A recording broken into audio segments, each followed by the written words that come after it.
let's just remind each other about the formulas for area of a parallelogram and area of a rhombus. So if this is a parallelogram here, remember then those two lines are parallel, and that means the distance between the lines is always constant, which is why I can draw a line, for instance, somewhere there, making sure that it meets the two parallel lines at 90 degrees. So this is 90 degrees, and obviously that is also 90 degrees. And then we call that the perpendicular height. I can draw the perpendicular height anywhere. I can draw it here, for instance. Right, so that is 90 degrees there. So that is the perpendicular height. Obviously, this is 90 degrees as well. But at times, it becomes necessary that I extend this line, one of the lines. So I can extend this line here and make sure that I draw a vertical line there so that that is 90 degrees. So the height can be anywhere.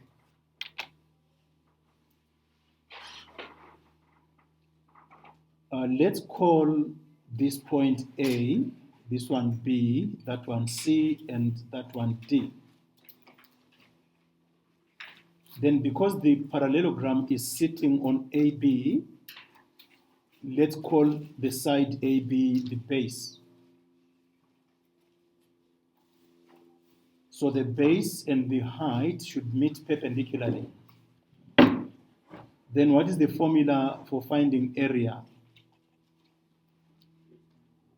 Right, who knows it? Yes, Almarie? It's the base multiplied by the perpendicular height, right? That's base multiplied by the perpendicular height. You probably know that from grade 7, 6. And we can prove that, you know that, right? We can prove that. Can I do that very quickly? So this is a parallelogram. So this here is parallel to that, and that there is parallel to that. This parallelogram can be divided into two triangles. Like I can draw a line here. Then I've got, if this is A, B, C, D, I've got ADB as a triangle. So that's a triangle. And the height or the perpendicular height of this triangle is that one there. So that is the height of the triangle. Do we agree that for triangle BDC, the perpendicular height is also h? Because I can draw it anyway, like I can draw it there. So that is 90 degrees. So this is also the perpendicular height. Agreed? Okay, so we know area of a triangle. Like let's focus on the first triangle. Area should be half multiplied by the base, right? I'll call it B, multiplied by the perpendicular height, right? Okay. Let me call it B1. So the base, this is the first base that we are talking about. I'll call it base 1 like that. The height is that one there. So now I need to add the area of BDC, which is also half multiplied by the base.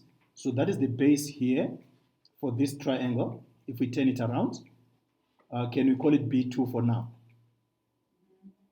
And that is multiplied by the perpendicular height, which is h, right? But what do we know about B1 and B2?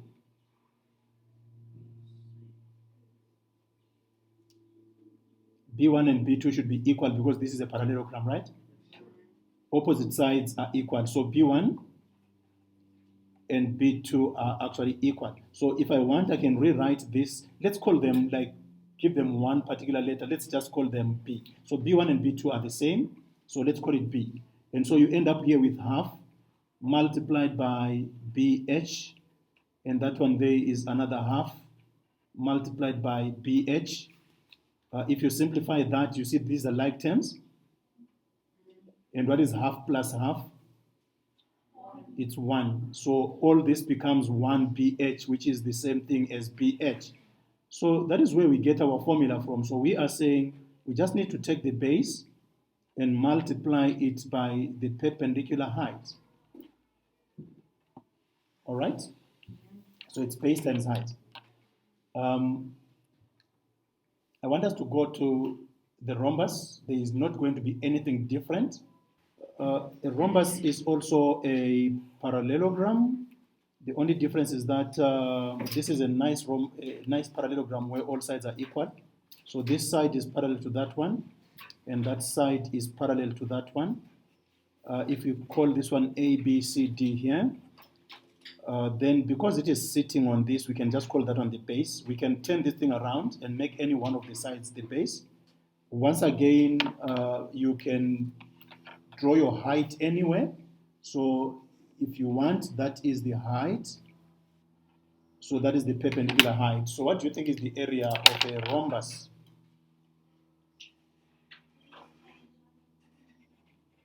Area will be equal to, once again, base multiplied by the height.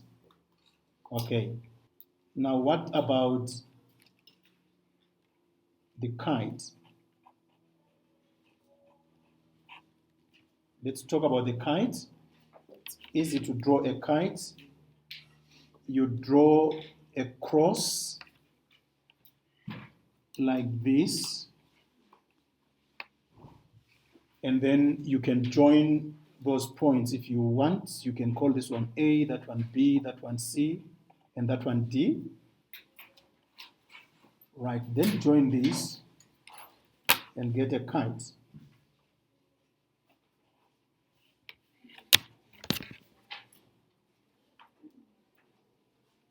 How many lines of symmetry does a kite have? Only one, right? Are the diagonals of a kite the same length? No. How do the diagonals intersect? At what degrees? They meet perpendicularly, and the longer one will bisect the shorter one. So this here will be equal to that, right?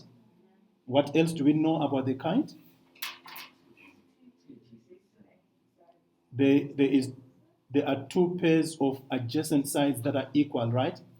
So in this diagram, AD must be equal to AB, and DC must be equal to BC. So you know that is a kite. Okay, that's good.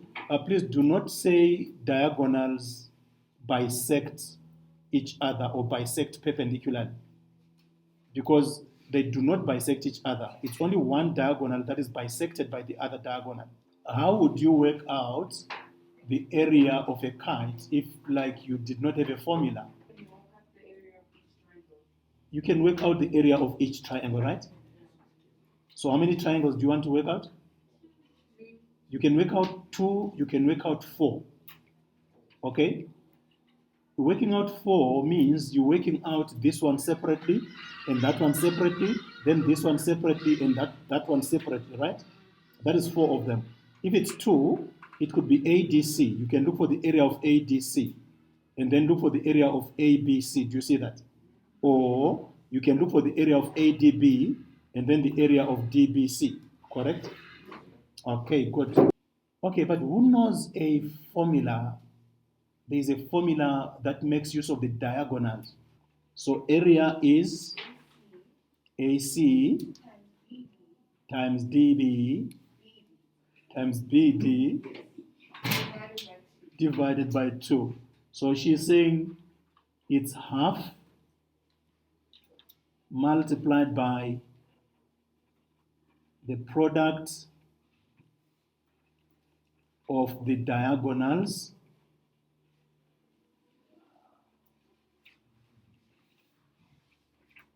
half multiplied by the product of the diagonals.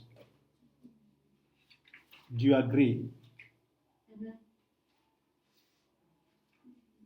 So guys, what the formula means is, if you know the length of the diagonal AC and you know the length of the diagonal BD, just multiply those two together and then work out half of that.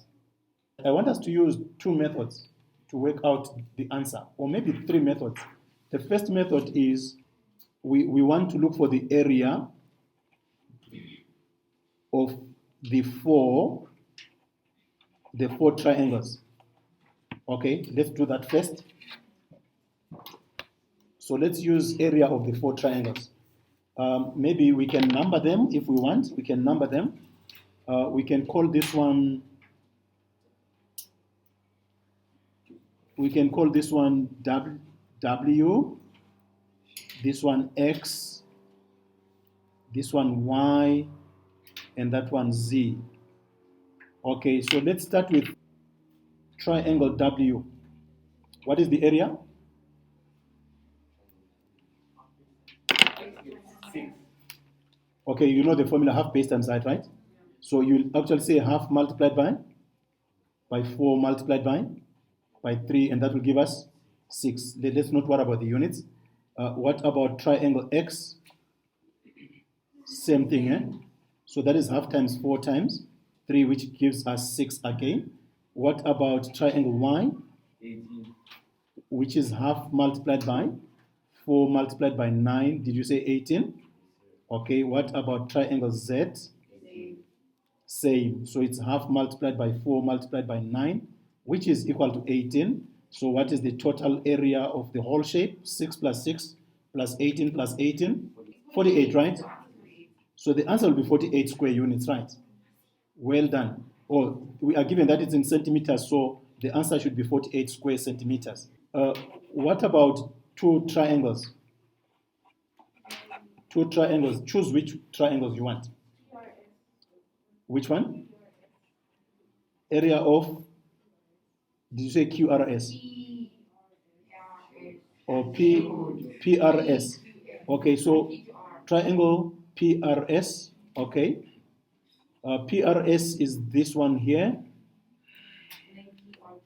and then PRQ. Okay, so it's half multiplied by the base. What is the base this time? 12, right? So the base is 12, and the height is 4, and the answer is 24. And actually, guys, if you remember, PR is the line of symmetry, which means the area of this triangle should be equal to the area of that triangle. So I'll just say similarly, the area of triangle PQR will be 24 as well. So you see, we still get the same answer. We still get the total of 48 square centimeters. Right, so if you want, you can use these formulas. Now, can we try the other one now? Yes. Do you have a question? Yes, give us the next one. So you are saying area is equal to the length of SQ, which is the diagonal,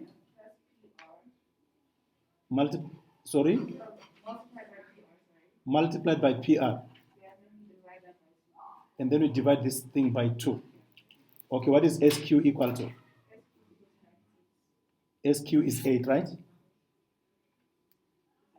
So SQ is 8, and what is PR? PR is 12, and we divide that answer by 2, and we get 48, right? Okay. Good.